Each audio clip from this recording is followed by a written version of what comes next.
TGPSC group 2 పరీక్షకు సంబంధించి CSBIS academy online offline course start చేస్తుంది. ఎర్లీగా అంటే నోటిఫికేషన్ రాకముందే స్టార్ట్ చేయడం వల్ల కొంచెం యాడెడ్ అడ్వాంటేజ్ ఉంటుంది కాబట్టి మీరందరూ కూడా ఈ ఫెసిలిటీని పొందొచ్చు. ఇది ఆన్లైన్లో ఉంటుంది, ఆఫ్లైన్లో ఉంటుంది. మన సిఎస్బి గ్రూప్స్ యాప్ డౌన్లోడ్ చేసుకుని ఈ వీడియో కింద ఆ గ్రూప్స్ యాప్ డౌన్లోడ్ ఫెసిలిటీ కూడా ఉంది. డౌన్లోడ్ చేసుకుని ఈ క్లాస్ మొత్తం యాక్సెస్ పొందొచ్చు. ఇది 5 to 6 months ఉంటుంది. ఆన్లైన్ ఆఫ్లైన్ మీరు అందరూ రావచ్చు. అప్డేటెడ్ స్టడీ మెటీరియల్స్ ఉంటాయి. కొత్తగా 2025లో ప్రిపేర్ చేసిన స్టడీ మెటీరియల్స్, దాంతోపాటు రెగ్యులర్గా నెక్స్ట్ 6 months ఎవ్రీ వీక్ టెస్ట్లు ఉంటాయి అనమాట. ఇది కోర్స్ ఫీచర్స్. ఇంకా ఎవరైనా ఇన్ఫర్మేషన్ కావాలంటే ఈ వీడియో పైన ఉన్న ఫోన్ నెంబర్స్కి ఫోన్ చేసి టీజీపీఎస్సీ వారధి కోర్సులో మీరు జాయిన్ అవ్వచ్చు. ప్రత్యేకంగా టీజీపీఎస్సీ గ్రూప్ 2 కోసం ఈ course. Next point in news is Lokpal and Lokayukta news లో ఉంది. లోక్పాల్ అండ్ లోకాయుక్త అనేవి రెండు ఇన్స్టిట్యూషన్స్. ఏంటది? రెండు ఇన్స్టిట్యూషన్స్. వీటిని ఎందుకు తీసుకొచ్చినంటే కరప్షన్ హ్యాండిల్ చేయడానికి తీసుకొచ్చినారు. కరప్షన్ అంటే ఐడియా ఉందా? What is corruption? దాన్ని హైడ్ అంటే ఎవరి మీద? పబ్లిక్ రిప్రజెంటేటివ్స్ అంటే ప్రభుత్వంలో ఉన్న ప్రైమ్ మినిస్టర్ ఇంక్లూడెడ్. ఓకే, మీ క్వశ్చన్ అడగచ్చు ప్రిలిమ్స్ లో. Is prime minister a part of Lokayukta or Lokpal? Lokpal లో yes, prime minister is part. Prime minister కూడా లోక్పాల్ అండర్ వస్తారు అనమాట. సో ప్రైమ్ మినిస్టర్ ఏదైనా కరప్షన్ కేసెస్ చేసినా సరే లోక్పాల్ కింద కంప్లైంట్ రిజిస్టర్ చేయొచ్చు. ఓకే, లోక్పాల్ అండ్ లోకాయుక్త గురించి రాసినప్పుడు కూడా మీకు కావాల్సింది లోక్పాల్ అండ్ లోకాయుక్త ఎట్లా ఫామ్ అయింది, ఏ యాక్ట్ ఫామ్ అయింది అనేది ఇంట్రడక్షన్ ఉంటుంది చూసుకోండి. ఎందుకంటే అది కాన్స్టిట్యూషనల్ కాదు ఇప్పుడు. సో ఏది చూడండి, ఇక్కడ మీకు మళ్ళీ కీవర్డ్ ఏంది? లోక్పాల్ అండ్ లోకాయుక్త యాక్ట్ 2013 ప్రకారం ఏర్పడ్డది. అన్నా హజారే ఐడియా ఉందా? ఆ ప్రొటెస్ట్ ఐడియా ఉందా? దాని ద్వారా వచ్చిన బాడీస్ ఇవి. ఆ ప్రొటెస్ట్ వల్ల వచ్చిన బాడీస్ ఇవి. ఓకే, సో ఇక్కడ చూడండి, Lokpal is a national level anti corruption body, Lokayukta is a state level anti corruption body. Lokpal అనేది సెంట్రల్ లెవెల్లో, లోకాయుక్త అనేది స్టేట్ లెవెల్ లోపల. ఇక్కడ both established under Lokpal and Lokayukta act 2013. Okay, ఇది మీరు రాయాల్సిందే. తెలుగు మీడియం వాళ్ళు కానివ్వండి, ఇంట్రడక్షన్ ఇంగ్లీష్ మీడియం వాళ్ళు కానివ్వండి. లోక్పాల్ అండ్ లోకాయుక్త యాక్ట్ 2013 ప్రకారం వచ్చిందని రాయాల్సిందే. మీరు రాయకపోయినా ఏం కాదు, కానీ రాసిన వాడికి ఎక్కువ మార్పు పడుతుంది. ఓకే, ఇక్కడ చూడండి, to investigate corruption allegations against public officials. Jurisdiction చూడండి, ఎవరి అగేన్స్ట్ చూడండి, ministers and top government officials at central level. ఏది? లోక్పాల్. అన్ని సెంట్రల్ గవర్నమెంట్ ఎంప్లాయీస్ లోక్పాల్ కిందకు వస్తారు. All central government employees will come under Lokpal. Okay, Lokayukta చూడండి, స్టేట్ గవర్నమెంట్స్. ఒక లోకాయుక్త ఎగ్జాంపుల్ తెలుసా మీకు? చాలా రీసెంట్ చీఫ్ మినిస్టర్ పదవి నుంచి పోవాల్సి వచ్చింది.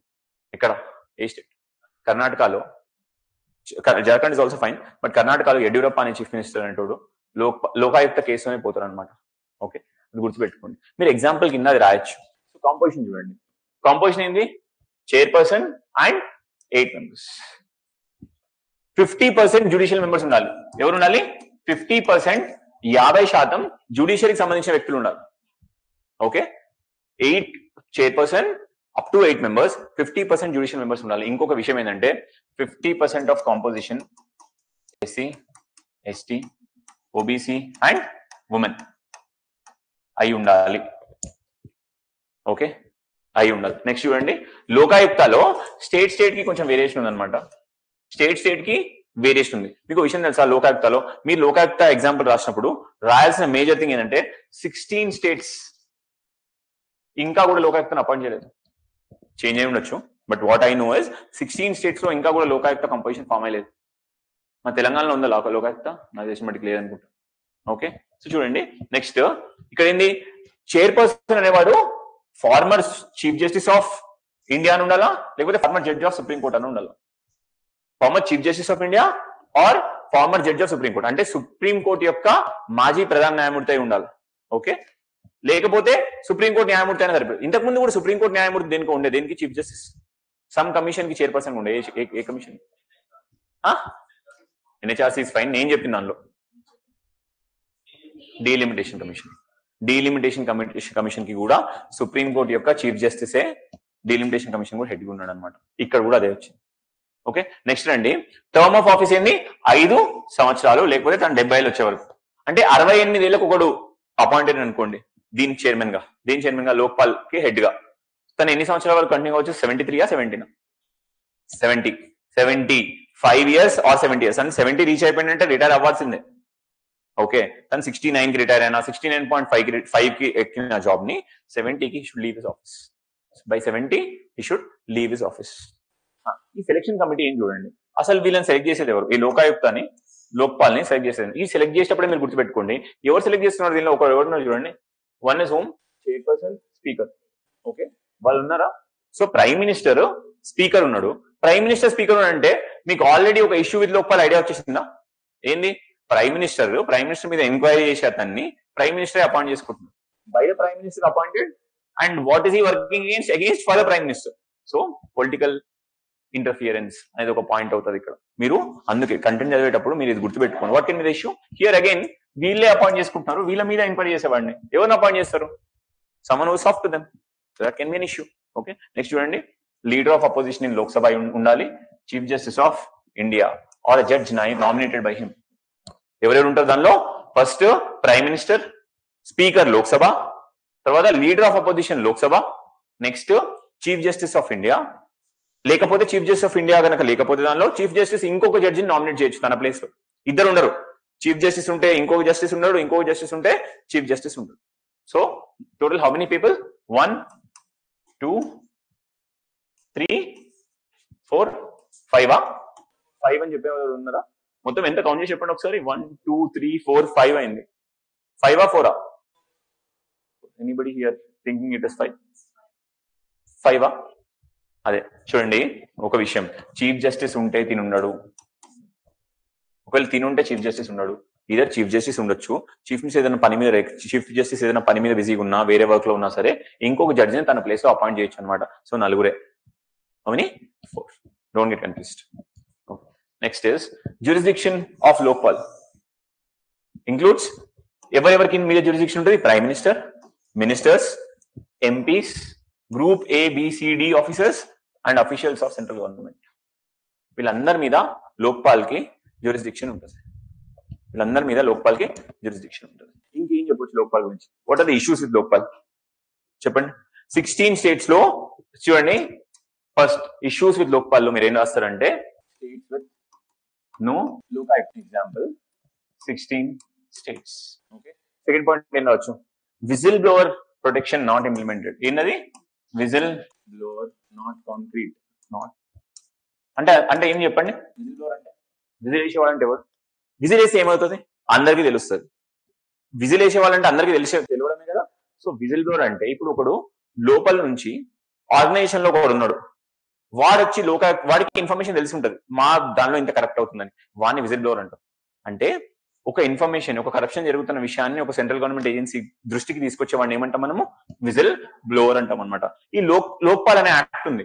లోక్పాల్ అనే యాక్ట్ లో ఈ విజిల్ బ్లోవర్ ప్రొటెక్షనే లేదు. విజిల్ బ్లోవర్ కి ప్రొటెక్షనే లేదు. తను ఎందుకు వచ్చి చెప్తాడు? తను ఒక ప్రైమ్ మినిస్టర్ అగేన్స్ట్ గా ఒక సెక్రటరీ వచ్చి ఒక ఇన్ఫర్మేషన్ చెప్పాలి లోక్పాల్ కి, తనకు అసలు ప్రొటెక్షన్ అనేది చెప్తే విల్ ఈ come out and say no. So ఈ ప్రొటెక్షన్ ఇవ్వలేదన్నమాట లోక్పాల్ యాక్ట్ లో ఈ ప్రొటెక్షన్ లేదు.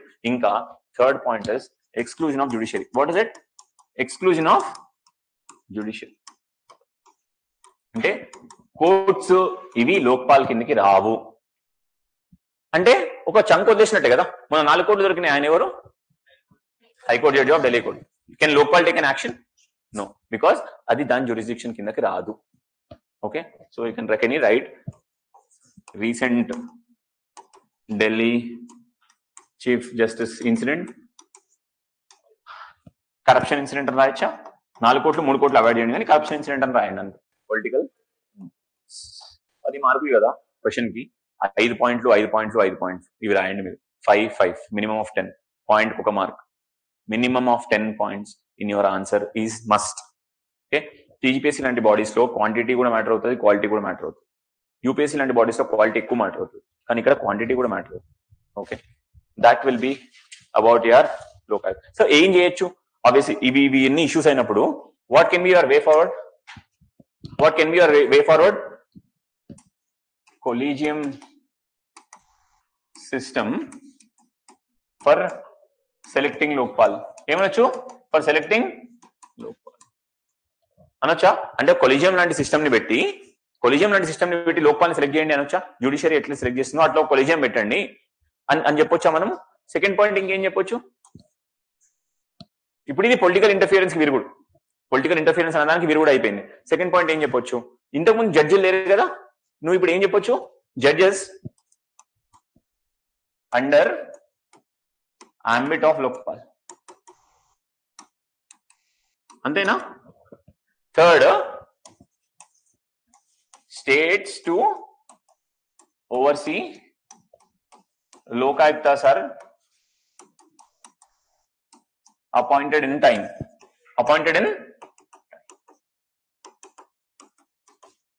మళ్ళీ ఇంకొక విషయం, లోకాయుక్తాస్ కి స్టేట్ గవర్నమెంట్ ఏజెన్సీస్ ఉంటాయి కదా, ఏసీబీ ఇట్లాంటి వాటి మీద పవర్ లేదు.